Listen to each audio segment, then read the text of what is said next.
മനുഷ്യനെയും മൃഗത്തെയും വേർതിരിക്കുന്നത് തന്നെ ബുദ്ധിയാ. ആ ബുദ്ധിയെ ഇല്ലാതാക്കുന്ന തെറ്റാണ് ലഹരി എന്ന് പറയുന്നത്. ഇത് വിശദീകരിച്ച് മഹാന്മാര് പറഞ്ഞു, ഈ ലഹരിയുടെ ഏറ്റവും വലിയ വിപത്ത് നിനക്ക് അല്ലാഹു ജൗഹറായി വിലപിടിപ്പുള്ള വസ്തുവായിട്ട് തന്ന ബുദ്ധി, ആ ബുദ്ധിനെ ഡിലീറ്റ് ആക്കുന്ന സാധനല്ലേ മോനെ ലഹരി. ആ ലഹരിയുടെ തെറ്റ് അത് തന്നെ പോലെ. ലഹരി ഉപയോഗിച്ചയാൾക്ക് ഏത് തെറ്റ് ചെയ്യാനും മടിയുണ്ടാവില്ല. ഒരാളെ പിടിച്ചുകൊണ്ടുപോയി വേറൊരാൾ, എന്നിട്ട് പറഞ്ഞു ഒന്നിക്കിൽ നീ ഈ പെണ്ണിനെ വ്യഭിചരിക്കണം, അല്ലെങ്കിൽ അവിടെ ഇരിക്കുന്ന പിഞ്ചു പൈതലിനെ കൊല്ലണം, അല്ലെങ്കിൽ ആ മുസാഫ് എടുത്ത് കത്തിക്കണം, അതും അല്ലെങ്കിൽ മദ്യം കഴിക്കണം.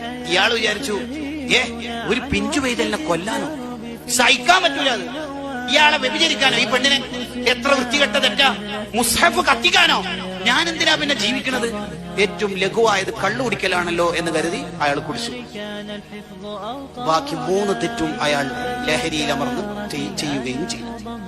അതാണ് നബി സല്ലല്ലാഹു അലൈഹി വസല്ലം പറഞ്ഞത്, അൽ ഖംറു ഉമ്മുൽ ഖബായിസ്.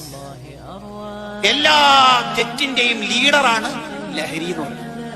എല്ലാ തെറ്റിന്റെയും ലീഡറാണ് ലഹരി എന്ന് പറഞ്ഞത് എത്ര യാഥാർത്ഥ്യമാണെന്ന് പുതിയ കാലത്തെ വർത്തമാനങ്ങൾ നമ്മെ ബോധ്യപ്പെടുത്തുന്നുണ്ട്. പുറത്തെത്തിയാൽ അടിച്ച് ചാമ്പലാക്കുമെന്ന് വിളിച്ചു പറയാൻ മാത്രം കുട്ടികൾക്ക് ധൈര്യം കിട്ടാനുള്ള നിയമങ്ങളുണ്ട് നമ്മുടെ നാട്ടിൽ. അപ്പോഴെല്ലാം രക്ഷപ്പെടാനും വിജയിക്കാനും ഒറ്റ വഴിയേ ഉള്ളൂ. ഇസ്ലാം നമുക്ക് വന്നൊരു വരണ്ട്. ആ വരന്റെ അപ്പുറത്ത് നമ്മൾ